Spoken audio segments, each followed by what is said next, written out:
Hello, I'm Lawrence Owen, and this is Colts Law.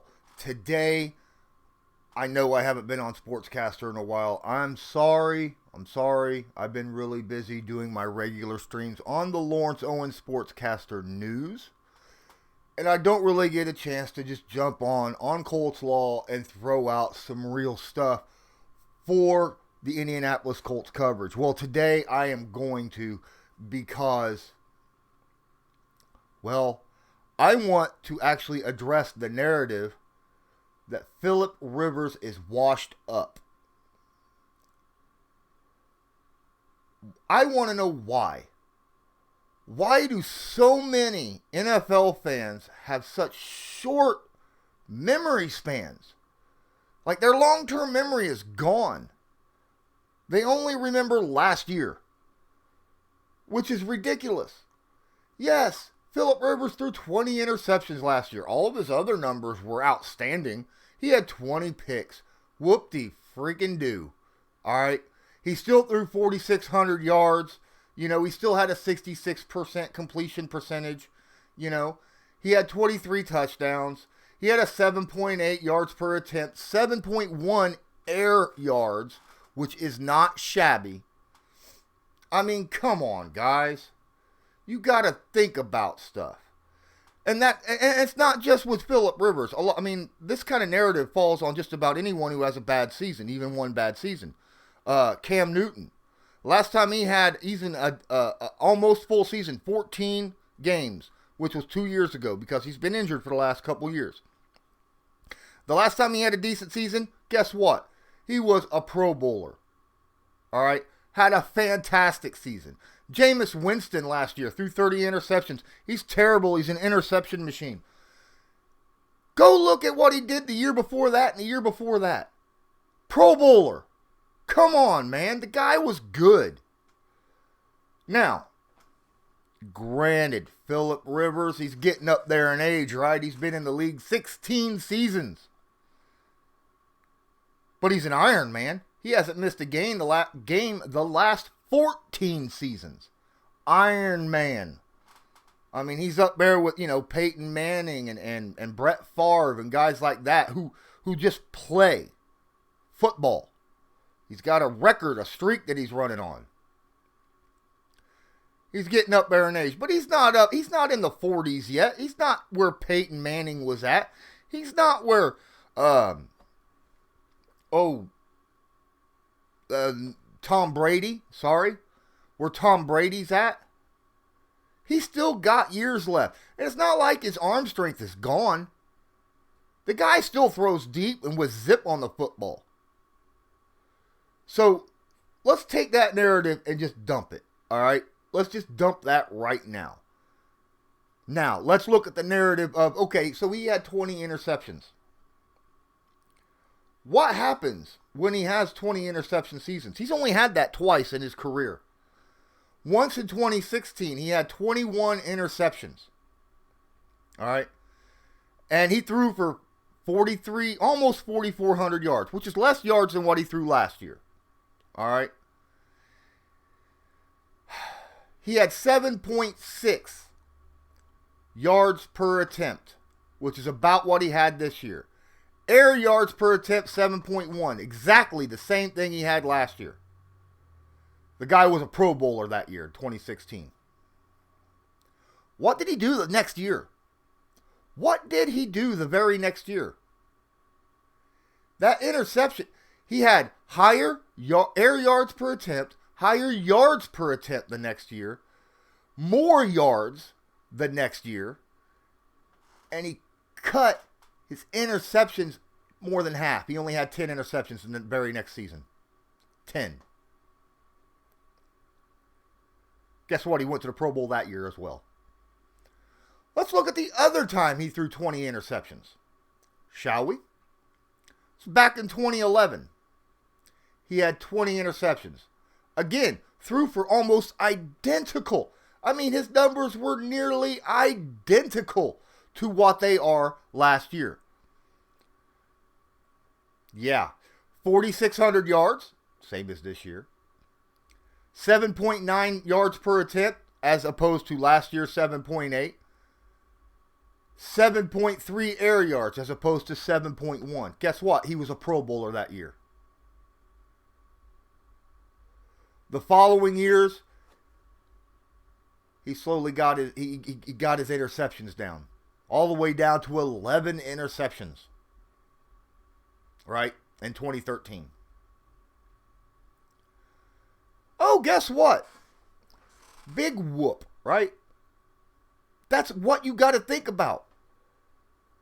The narrative straight says he's going to drop his interceptions this year. His air yards will most likely go up. His yards per attempt will most likely go up. He had a 66% completion percentage. In 2016, when he went to the Pro Bowl, had 21 interceptions, he only had a 60% completion percentage. In 2011, when he had 20 interceptions, he only had a 64% completion percentage. Both those years he went to the Pro Bowl. Well, let's not talk about how many Pro Bowls the man's actually got. I mean, he's got like 1, 2, 3, 4, 5, 6, 7, 8 Pro Bowls in the 14-year span that he's been the starting quarterback. So more than half the seasons he's played, he's went to the Pro Bowl. That's got to say something. You got to give the guy a little bit of slack here, okay? Period. When a guy has what is considered a bad season interception-wise, he ends up having a very good season the very next year or two of having very low interceptions. So expect that this season with the Indianapolis Colts. Why? Because he's sitting there with the same offensive coordinator he had just a few years ago in San Diego. He knows the playbook. He's with Frank Reich, who is by large and far a better offensive coach than what he had in San Diego. Frank Reich is going to allow him to throw quicker, to shorter routes, for higher completion percentages, less chance for turnovers, which also means it's going to allow him to get the ball out of his hands much quicker, which means less chance of getting hit by defensive guys or hurried or sacked. All that could do is increase productivity of the quarterback from Phillip Rivers. Now, they're like, well, look at all the players he had in San Diego. I mean, the Colts have no one he could throw to. Are you out of your mind? T.Y. Hilton has consistently been one of the best NFL wide receivers in the last 8 years. He has. I don't care what you say. Last year was a down year. He had a bad season, injured over half the season. It happens to people. He was injured. Like Jacoby Brissett got injured half the season. But T.Y. is still a very big-time prime target. He's one of those guys that goes so unnoticed that when he led the league in receiving yards, no one knew about it. Almost no one outside of the Indianapolis Colts knew that T.Y. Hilton led the NFL in receiving yards one year. Those of you who are not Colts fans are probably watching this going, what? And then going and Googling it up and going to find out, oh yeah, he did. Oh my goodness. Yeah, that's what I'm talking about. He is an excellent wide receiver. Then let's go talk about Michael Pittman Jr. Yes, he's a rookie. But he's a big-bodied, sure-handed 50-50 ball guy. Kind of like Keenan Allen. Someone that Phillip Rivers really likes to throw the football to back when he was in San Diego. Very similar skill sets. Paris Campbell, wide receiver. Another guy who was injured majority of the season last year. Really didn't get the take off, but showed a lot of flashes when he was healthy and was on the field playing. He's going to be that slot guy who's going to run those drag routes, those slant routes, those comebacks, things like that, those quick outs. He's going to be the primary receiver on these quick release routes that Frank Reich's going to have Phillip Rivers doing all season, which means expect a big season from Paris Campbell, the 6'6", he's 6'6", about 200 pounds, and the kid runs a 4.3. He's going to have himself a day, and he's got good hands. From what we saw, whenever the ball was near him, he generally caught the football. He did have a fumble on a sideline at the end of a play one time. Ball went out of bounds. He was a rookie. Rookie mistakes, things they can shore up. He loves tight ends. Everybody knows Phillip Rivers loves tight ends. He made the most out of Antonio Gates while he had him. Hunter Henry's been there a while. He makes the most out of his tight ends. Jack Doyle, again, one of the most underrated tight ends in the NFL. And people are like, really? Really? Yeah, really. Okay, excellent run blocker. Excellent run blocker. But let's talk about what he does in the passing game. The guy knows how to be a security blanket. And when I say he knows how to be a security blanket, when a play goes longer than 2 seconds and the quarterback hasn't released the football, he knows how to find an open spot on the field so the quarterback can dump the football off to real quick. And now let's talk about one of the more important stats that completely get overlooked, especially when it comes to tight ends. Catchable pass rate percentage. Jack Doyle, over the last 2 years, has led the NFL in catch percentage for catchable passes. Any pass that was deemed catchable, he caught 100% of the time. He is a security blanket at tight end. Now, the one thing that's he doesn't have the athleticism to do the things after the catch that Zach Ertz or Kittle or Kelsey can do. All right. But you're almost guaranteed if you throw the ball in his general direction and he's able to get his hands on it, that ball is caught. All right? He doesn't drop the football. Jack Doyle is an excellent security blanket receiver. Now let's go to and then of course they went out and got Trey Burton, I think his name was. Yeah, from Chicago. You know, the Philly special guy who threw the touchdown.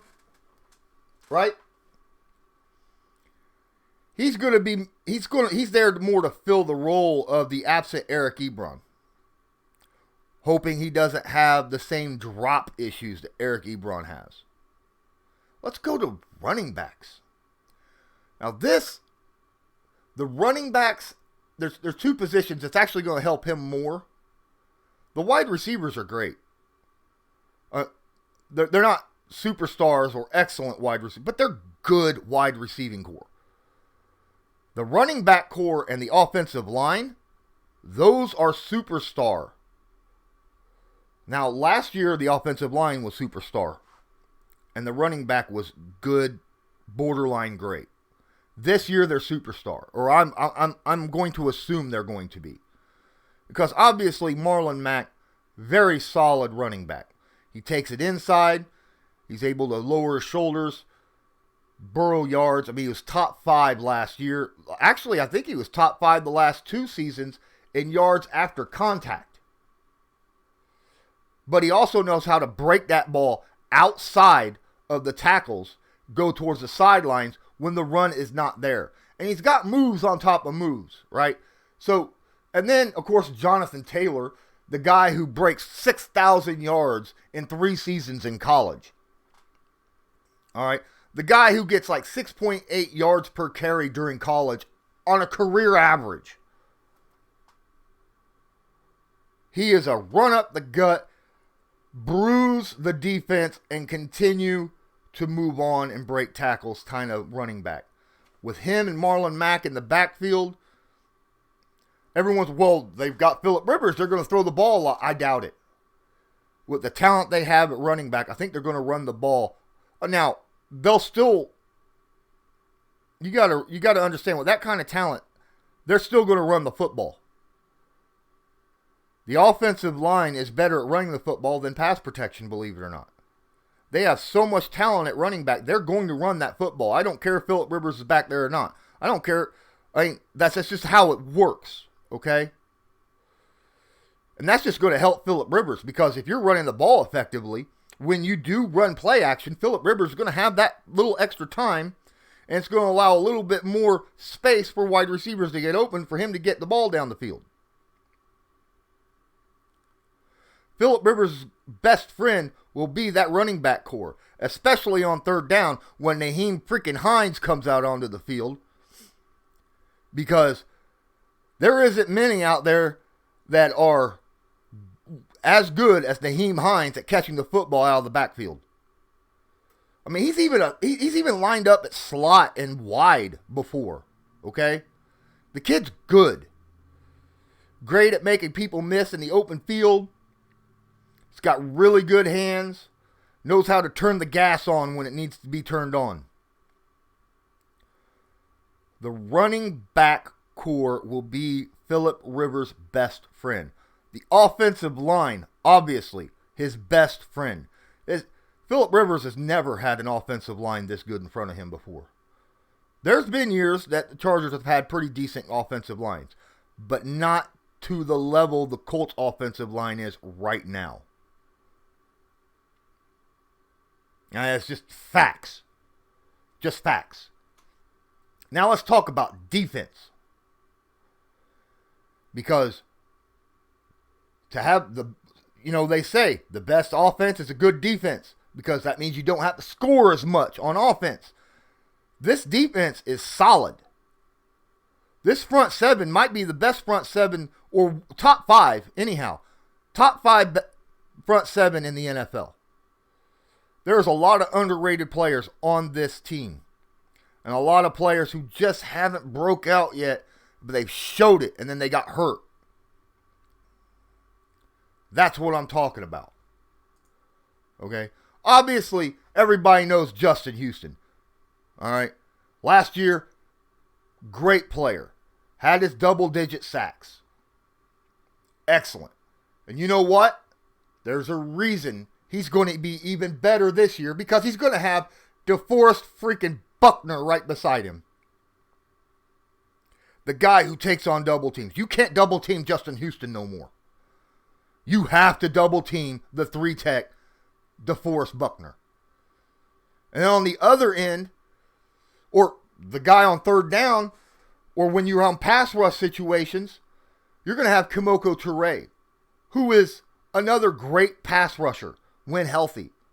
He missed most of last season, but was one of the top, I think he was top 5 in the NFL last season through the first 5 weeks before he got injured at quarterback pressure percentage per snap. That's how good he is. So this front seven is going to create a lot of pressure on quarterbacks next season. And they are top 10 against the run. Have been for the last couple of years. I mean, when you got Bobby Okereke, Darius Leonard, Anthony Walker sitting back there at linebacker, that is a solid linebacking core. Solid linebacking core. And what makes me kind of freak out is the nose tackle on the defensive line. Last year was Grover Stewart, who demanded double teams. Now, you can't double team Grover Stewart and DeForest Buckner. What are you going to do? What are teams going to do? I'm telling you, this defense is going to give plenty of opportunities for that offense to do stuff. And Phillip Rivers is going to have the opportunity. He's going to feed the ball. He's just got to play game manager, and high-end game manager. Don't get me wrong. He just has to play high-end game manager. He doesn't have to put the team on his shoulders. Okay? High-end game manager. Hand the football off. Quick passes. The short, quick receivers. And then every once in a while, When he sees the defense creep up, that's when you hit guys like T.Y. Hilton, Michael Pittman Jr., or Paris Campbell over the top. Deep. But only when it's needed. Only when you got one-on-one, or they burnt their coverage, or they got a step on their coverage or something like that. He doesn't have to force feed it anymore. Last year, he was force feeding the ball so much because he was trying to come back late in the fourth quarter. He won't have to do that this year. I mean, yes, the Colts were 7-9, but the majority of the losses that they had, they were within one score late in the fourth quarter. They weren't in any kind of panic mode. Contrary to what San Diego was last year when they were down by more than 2 scores multiple times late in games. And Phillip Rivers felt as though he had to put the team on his shoulder and take chances to win games. It's just the kind of guy he is. So why sit there and act like Phillip Rivers is washed up? Just because he was trying so hard, because he doesn't want to lose a game. And he was forcing the ball late in the games, even when his wide receivers could not get open. And they knew, defenses knew they had to throw the football because they were down so much. So they were playing, nickel and dimes, So he was throwing into umbrella coverages. And that's where those interceptions come in. That's just what you expect from something like it. He's not going to have that problem this year. Not in Indy. Oh, no. Not in Indy. A lot of people, just seen what happened with Indianapolis. Well, their passing game was terrible. Well, of course they were terrible. The starting quarterback didn't even start. He retires. The backup quarterback, through the first 7 games, was 5-2, believe it or not, and smashed Kansas City. And yet, then he gets hurt halfway through the season. And that's when things go down. I don't care what you are. When you're a quarterback who uses mobility to get out of pressure, and that's what Jacoby Brissett does, and you have a hyperextended knee, it's hard to move. When you're only consistent receiver on the field because your number 1 has been hurt for more than half the season, your number 2's been hurt since like the first game of the season, and your number 3 was hurt for 3/4 of the season, and your number 4 is your only real option for the entire season, you're not going to have a very good game, not very good season. Plus, you're receiving tight end, playing with rolled ankles for all the year, and then takes himself out and says, I'm getting surgery. I'm putting myself on IR. I quit. I can't take it no more. All the cards were stacked against the Colts passing game last season. I don't expect that again. You might have injuries, but you ain't going to have the devastating, 3/4 of the entire wide receiving core injured type of injuries. For that to happen, good Lord, that's just terrible bad luck. And that's just not something that happens year in, year out. Not to any team. Now, there might be serious injuries somewhere, but I doubt it'll be at the same position group as well. If you're watching this on YouTube, please hit that like button, subscribe, and share. Please share. I would really appreciate the exposure, helping me get my content out to more people. Don't forget to check the description below for other information on where to follow me and where you can help donate to my channel if you feel so inclined. All donations are much appreciated and will be used to keep bringing content to you just such as this. And until next time, I'm Lawrence Owen. This is Colts Law. And I want you have a good one.